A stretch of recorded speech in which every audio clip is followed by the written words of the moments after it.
মাননীয় স্পিকার, একজন ভুক্তভোগী নারী অভিযোগ করেছে ওনাকে ধর্ষণ করা হয়েছে শাপলা ভোট দেওয়ার কারণে।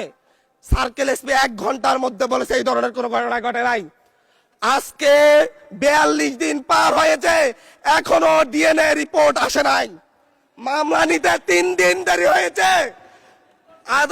সিভিল সার্জন অফিস তদন্ত কমিটি করে দিয়েছে, তদন্ত কমিটির রিপোর্ট জমা দিয়েছে, ভুক্তভোগী নারী জানে না তার তদন্ত রিপোর্ট কি এসেছে। এই ভয়াবহ পরিবেশ তৈরি কারা করছে? আমার মনে হয় স্বরাষ্ট্রমন্ত্রী আইনের ব্যাখ্যা না দিয়ে আইনমন্ত্রী আইনের ব্যাখ্যা দিবেন। স্বরাষ্ট্রমন্ত্রীর এসবে মনোযোগ দেওয়া দরকার, স্বরাষ্ট্রমন্ত্রীর মনোযোগ দেওয়া দরকার। সারা দেশে কোথায় কোথায় সন্ত্রাসীরা রয়েছে সেই সকল সন্ত্রাসীদের তালিকা করে তাদেরকে বিচারের ব্যবস্থা করা দরকার।